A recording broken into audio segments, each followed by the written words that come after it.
And most humans are completely unaware that there is a dimension of consciousness in them that is deeper than their personality, their personal self.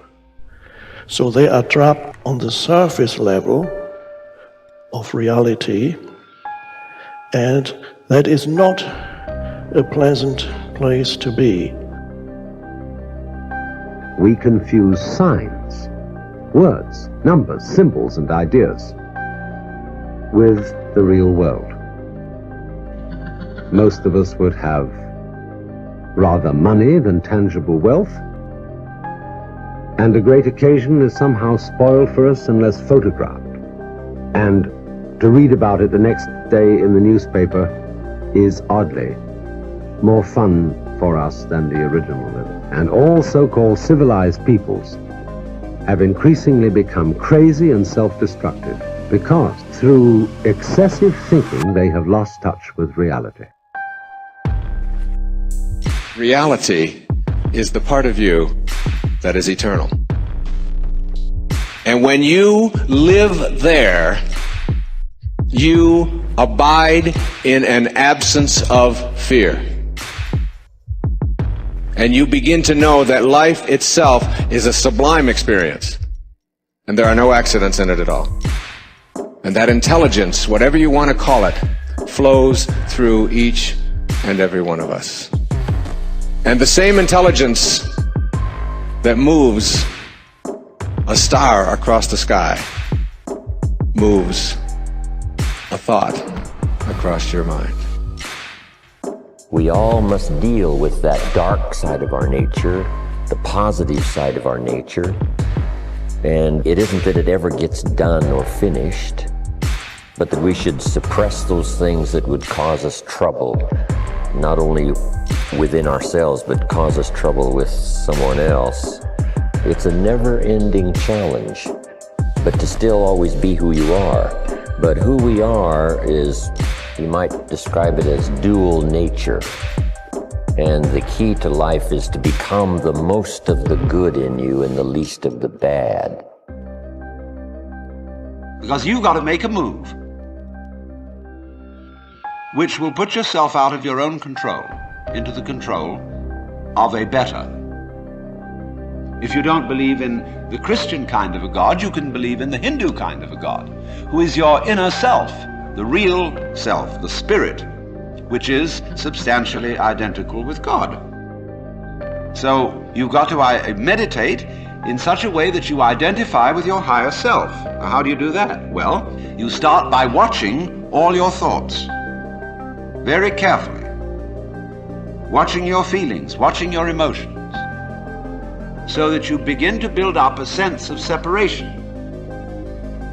between the watcher and what is watched.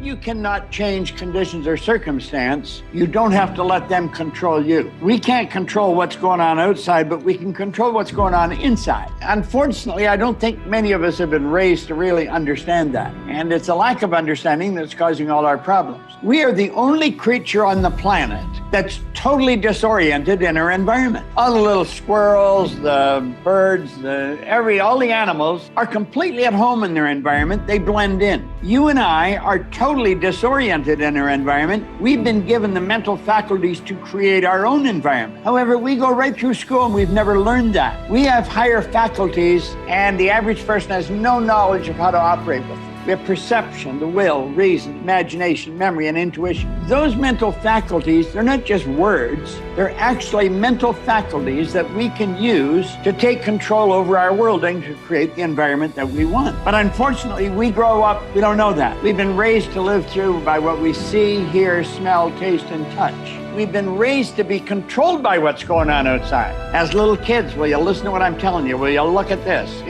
And so it's all outside. I think we're raised in ignorance, actually. There's a very small percentage of the population that have a reasonably clear understanding of who they are and what they're capable of doing, but the ones that do are in the minority.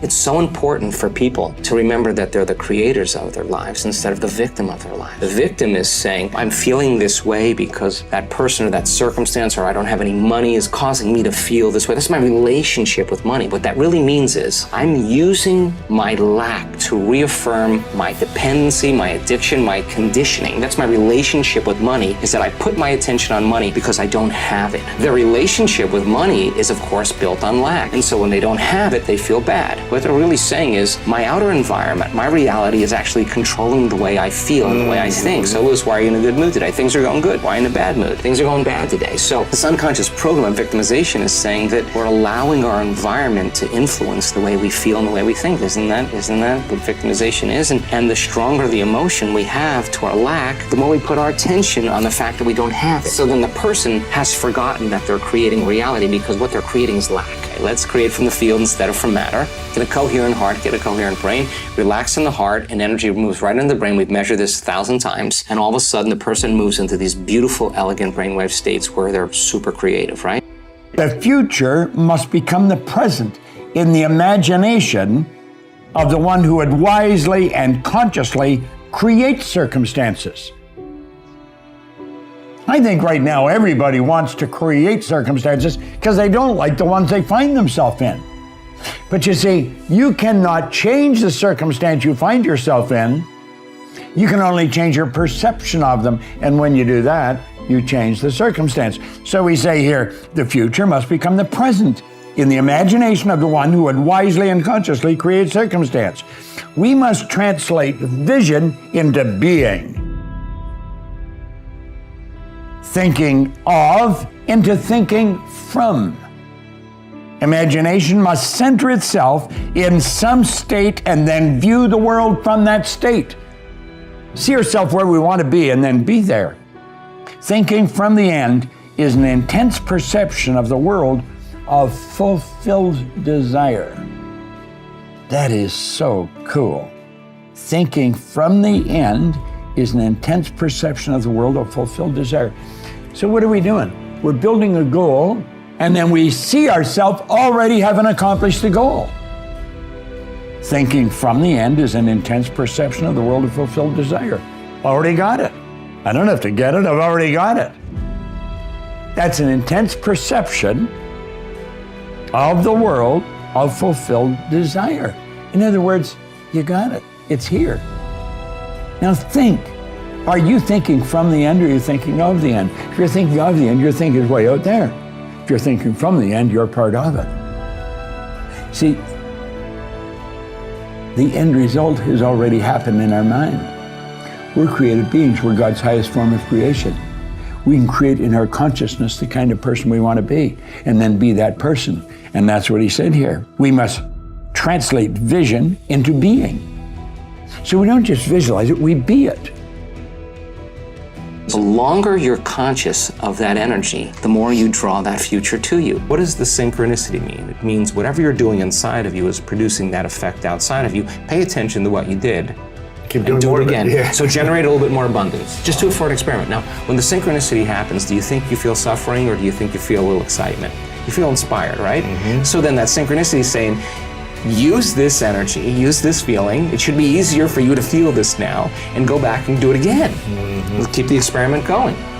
Then here comes the promotion, here comes the email, here comes the person you meet at the right time, Yes. right? Well, we have something happening here, and then that becomes the momentum, right? So then we generate abundance. That's how we do it. We generate abundance, right? So then if you have an hour meditation where you're tuning into your abundant future, but then you're spending the other 15 hours a day in lack, don't expect anything to change. You defaulted. Mm-hmm. You're back to the old energy. And if you say it's that person or that circumstance or that bank account, I'm going to say you're back to the unconscious program of being a victim, right? Mm-hmm. So then let's go a step further. If your personality creates your personal reality, and it does, and your personality is made up of how you think, how you act, and how you feel, then the present personality who's listening to this podcast has created the present personal reality called their life. Nothing big there. Which means if you want to change your personal reality, you're going to have to change your personality. Right. Nothing changes in your life until you change.